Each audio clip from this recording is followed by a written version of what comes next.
Todd Gurley is back. Sort of. He's going to be back in the state of Georgia playing his football this year for the first time since the 2014 Georgia football season when he was still a member of the Bulldogs. This past week, Gurley signed with a member of the Atlanta Falcons on a one-year deal. Gurley, in his time in the NFL, was one of the most exciting running backs in the league and helped lead the Rams to a Super Bowl appearance. But during the course of that Super Bowl appearance, there were some issues with his knee.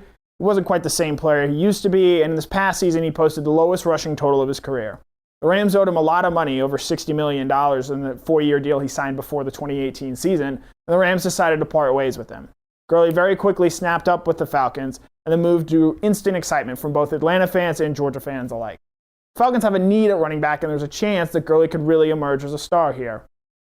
Atlanta's the best offense he'll probably ever play in, given that Matt Ryan will be the best quarterback he's played with, and Julio Jones will easily be the best wide receiver he's played with also. You factor all that in, and it's easy to see why so many Georgia and Falcons fans alike are rooting for Gurley to do well. But that's not necessarily the case for everybody. Some people are very skeptical of Gurley. Some people are wondering why the Falcons would spend $5 million on a Georgia player who has a history of knee injuries.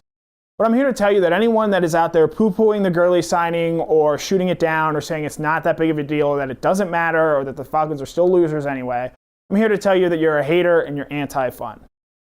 Atlanta doesn't have a great history of signing or drafting Georgia players, with the last Bulldog being drafted being Akeem Dent back in the 2011 draft. But Gurley changes some of that. He even posted on his Twitter this week a video saying, "I'm home." He understands the connection between Georgia and Atlanta, and while there's not exactly the same thing, there's a lot of overlap there. Gurley's video had highlights from his high school days, but more importantly from his college days, where he electrified fans across the stadium. In just over 30 games in his Georgia career, he ran for over 3,200 yards and had 36 rushing touchdowns. He's easily on the Mount Rushmore for Georgia running backs in the history of the program, and might even be on the Mount Rushmore for the program-wide Mount Rushmore. As we said earlier, the Falcons don't have a lot of history with Georgia fans, and right now, the Falcons aren't exactly super popular or well-liked, given they've missed the playoffs in each of the last 2 seasons. There's a lot of pressure on Atlanta this year to sort of get back to that level they were at when they were playing for a Super Bowl during the 2016 season. For the Falcons, Gurley's a no-risk proposition. If his knee doesn't hold up and he's not good, it's only a 1-year deal, and you're done with him at the end of the year.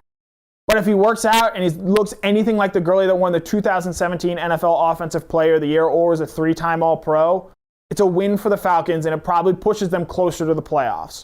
Gurley doesn't need to be a superstar for the Falcons, but they do need something from him if this is going to work out for both parties. I think there's a really good chance that happens, but more importantly, it's going to be a lot of fun for Georgia fans to root for Todd Gurley once again. Not that they weren't doing that in Los Angeles, but there's obviously a lot more overlap between Falcons fans and Georgia fans than Los Angeles Rams fans and Georgia fans. Now that Georgia fans can watch Zamir White, James Cook, Kendall Milton on Saturdays, and then tune in on Sunday to see the local team starring a local Georgia running back, it makes the Falcons all that more popular. Look, bottom line, I don't know how well this Gurley season is going to work out. I'm not saying that he's going to be a star, but I'd like to see him be one once again.